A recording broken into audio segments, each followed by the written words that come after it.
onto the red spot. Breathe, center and speak. Out from the dark into the light. Je suis un geek et je l'assume. J'ai toute la panoplie. Mathématiques, informatique, Star Wars, Star Trek, Starbucks. Ça fait bientôt 10 ans que je suis dans l'intelligence artificielle. Et j'ai la chance d'avoir un métier passion. Ce métier où même si je gagnais à l'euro-million, je continuerai à le faire. J'ai commencé ma carrière en cofondant une start-up dans les chatbots. Vous savez, ces assistants virtuels à qui vous êtes obligé de parler pendant 10 minutes avant de enfin pouvoir parler à un humain. Je suis un passionné.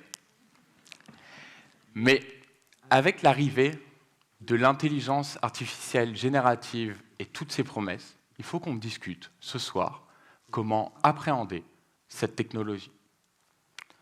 Et pour faire ça, on va utiliser un assistant. Claude.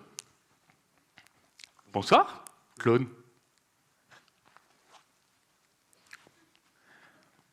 Forger une banane sur un oreiller. On ne l'a pas encore entraîné, Claude. On va prendre un petit moment pour voir comment on entraîne une intelligence artificielle générative. Ça se fait en 2 étapes. La première, c'est un espace mathématique, au sens vectoriel. Excusez-moi, un espace mathématique, un espace vectoriel à grande dimension. Cet espace, c'est comme cette salle, ce soir, où on est. On va lui donner 3 mots. Livre, doux, peluche. Vous, madame, vous êtes le livre. OK? Et vous, monsieur, vous êtes la peluche. Je vais être le mot doux. Le but, c'est tout simplement de se dire où est-ce qu'on va me placer dans cet espace. Naturellement, j'ai envie d'aller vers vous, monsieur, la peluche. Désolé. Eh bien, on va faire exactement la même chose avec l'IA sur toutes nos données. Des milliards et des milliards de données issues d'Internet. L'intelligence artificielle, on a un premier point très important. Ce n'est pas Wikipédia.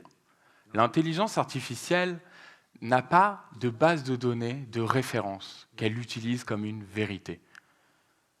Elle ne stocke pas l'information que Victor Hugo a écrit Les Misérables. Avec un peu de chance, Victor Hugo et Les Misérables seront dans le même coin de l'espace. Avec cette première étape, l'IA est capable de rapprocher des concepts ensemble, mais elle n'est pas encore capable de nous répondre. Pour ça, il nous faut la deuxième étape, l'apprentissage par renforcement. Imaginez un enfant qui apprend à faire du vélo. S'il arrive à garder son équilibre, son cerveau lui envoie de la dopamine, ce qui lui donne du plaisir et surtout lui donne envie de recommencer. Et bien on va faire la même chose avec l'IA pour lui apprendre à nous répondre. On va lui simuler des milliards et des milliards de conversations pour qu'elle apprenne quelle est la bonne manière de parler à un humain. Et c'est tout. C'est par ce principe qu'une intelligence artificielle émerge. Et on ne sait pas quand. Quand certaines capacités arrivent. Quand une intelligence artificielle devient capable de résumer des articles de presse. Quand une IA devient capable d'écrire des poèmes en alexandrin. C'est ce qu'on appelle un effet de mise à l'échelle assez chanceux et qui marche. Bon, on a entraîné notre Claude, on va pouvoir l'utiliser pour nous donner une citation sur le TEDx de La Rochelle de ce soir, le thème, la lumière.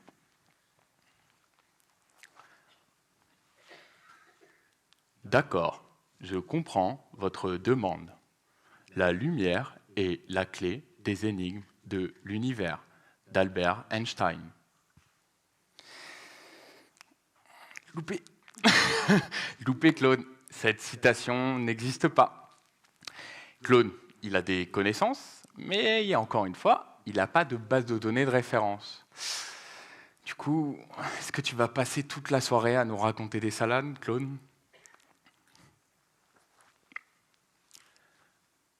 Je ne cherche pas à vous mentir.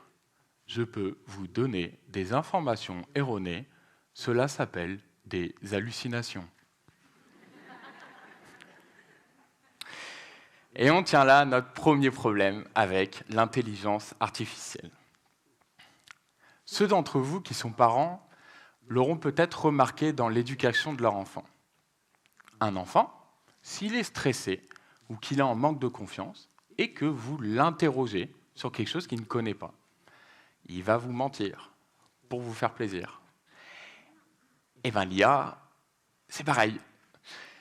Après ces milliards et ces milliards de conversations, toute cette dopamine algorithmique, l'IA est l'être le plus stressé du monde.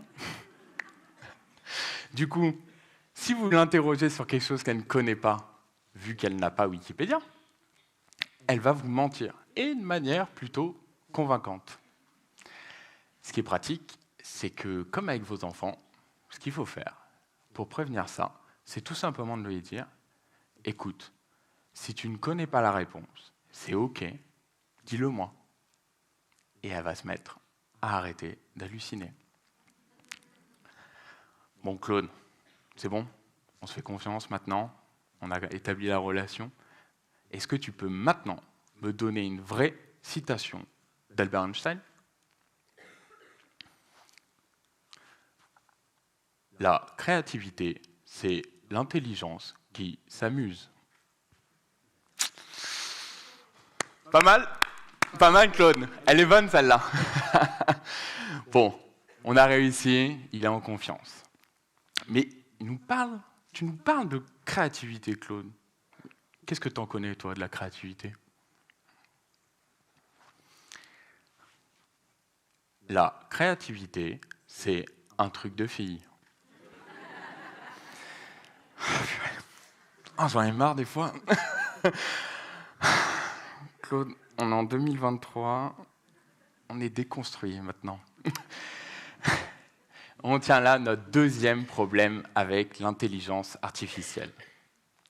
L'IA, c'est un outil, mais ce n'est pas un outil neutre. En ayant appris sur nos données, elle reproduit nos biais et nos stéréotypes. On vit dans un monde où vous pouvez là, ce soir, aller demander à ChatGPT de vous écrire une histoire mélancolique où le personnage principal est une femme. Dans cette histoire, la femme va être appelée à son statut de mère, à travers ses enfants, par exemple. La femme va être appelée à son physique, à travers ses rides, ses cheveux gris.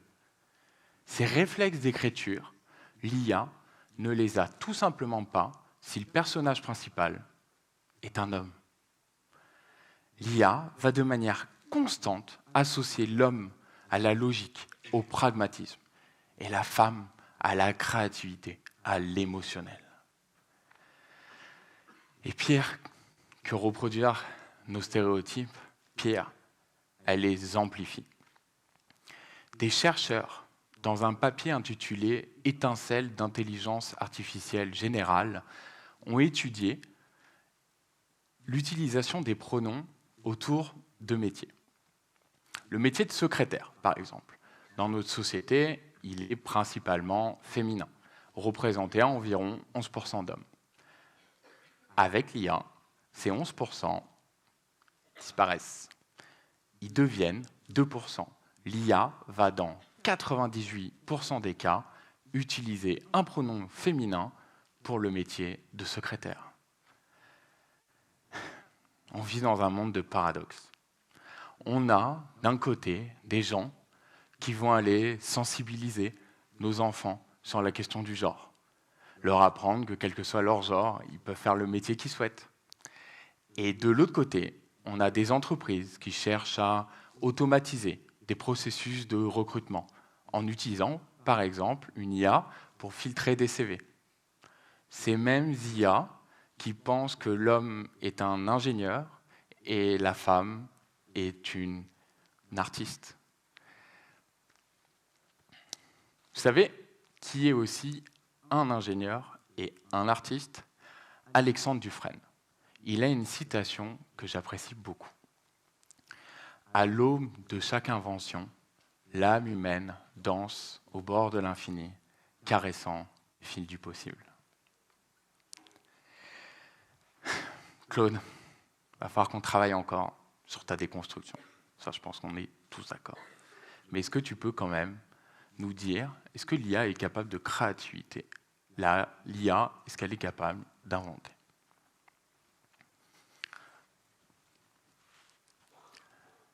L'IA est capable d'inventer dans le sens où elle peut rapprocher des données qu'elle a reçues. Cependant, cette invention est issue d'algorithmes préexistants. Il ne s'agit pas de réelle créativité ou d'intuition humaine. Pour citer Pablo Picasso, tout acte de création est d'abord un acte de destruction. Je commence à nous faire du zèle sur les citations, Claude. C'est OK. C'est OK, ce qui nous amène au troisième problème avec l'intelligence artificielle. Pour celui-ci, on va se référer à Daniel Kahneman, prix Nobel d'économie en 2022. Nous avons, selon lui, deux systèmes de pensée. Le premier, c'est la pensée rapide. Elle est assez intuitive, automatique. Le deuxième, la pensée lente. Elle est souvent associée à une réflexion plutôt consciente. Et c'est dans cette deuxième méthode de pensée qu'on tient un élément capital, la remise en question.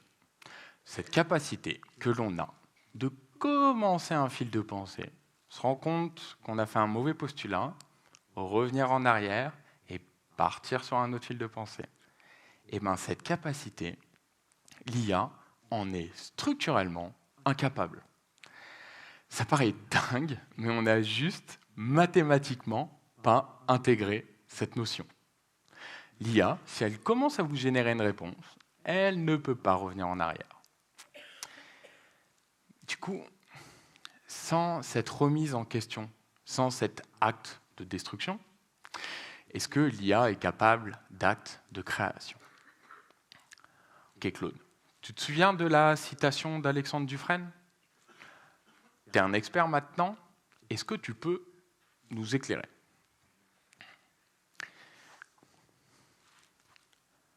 Cette citation n'existe pas. Alexandre Dufresne n'est pas un philosophe connu. Il n'est pas en train d'halluciner. Cette citation n'existe pas. Je l'ai inventée. Je l'ai créée en utilisant un cousin de Claude, ChatGPT, en lui demandant simplement une citation sur l'invention technologique et son rapport à l'humain. Je lui ai même demandé de me créer un nom d'un philosophe qui pourrait avoir donné cette citation. Ha ha, on les a bien eus. Il n'y a pas de Terminator en devenir. Pour l'instant. Pas de panique. La plupart des IA que vous utilisez sont des simples onglets que vous pouvez fermer. D'ailleurs, les entreprises qui créent ces IA, dans leur entraînement, elles ont juste décidé à un moment d'appuyer sur le bouton pause. Un consensus veut que l'on ait encore des capacités à découvrir si on continue cet entraînement. Dario Amodei, qui est le président d'Anthropic, plus gros concurrent d'OpenAI, pense que ses futures capacités seront dans la médecine et la biologie. Pour une raison simple, on a déjà beaucoup de savoir dans ces domaines. Par contre, rapprocher ces savoirs ensemble face à un patient, face à un être humain qui les exprime à sa manière, il y aurait quelque chose de beau pour l'humanité. Qu'est-ce que t'en penses, Claude? Est-ce que ça serait pas beau, tout ça?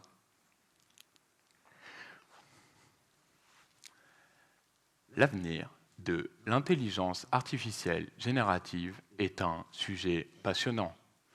Je serais ravi de pouvoir vous aider à diagnostiquer vos symptômes. C'est nos ressentis vis-à-vis de toute technologie qui émerge qui est primordial. Albert Einstein, en 1915, quand il a publié sa théorie sur la relativité générale, il a bouleversé notre manière de voir les lois de la nature. Le ressenti n'était pas que positif à l'époque, comme le ressenti n'est pas que positif aujourd'hui sur l'intelligence artificielle. Moi, je suis un passionné. Et vous savez qui est mon exact opposé ? Mon papa. Mon papa qui est là dans la salle ce soir.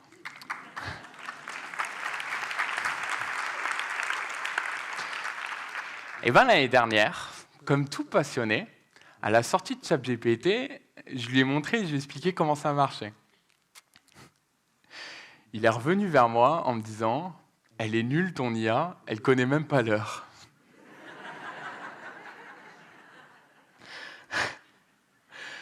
Mon Claude, c'est un peu personnel là, mais tu pourrais pas m'aider avec mon papa ?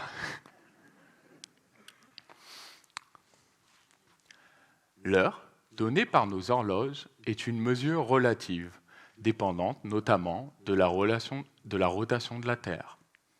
La question de votre père n'est pas si simple, et je ne suis pas l'outil pertinent. Je l'invite à se référer à son horloge la plus proche afin d'avoir la meilleure approximation actuelle pour lui.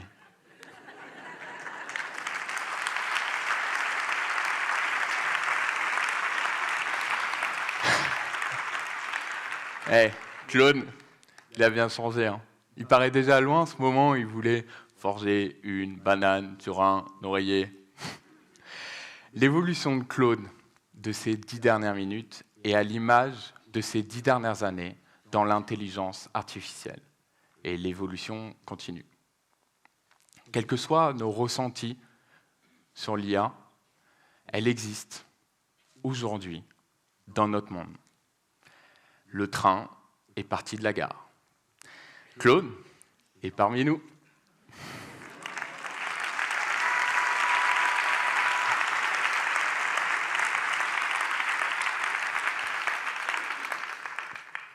Et cette évolution n'est pas linéaire. On aura des moments, comme la sortie de ChatGPT, qui vont nous bouleverser.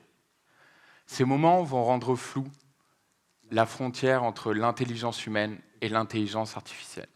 Ce flou va créer de l'obscurité. Et c'est notre esprit critique et notre lucidité qui seront les premiers pas vers la lumière.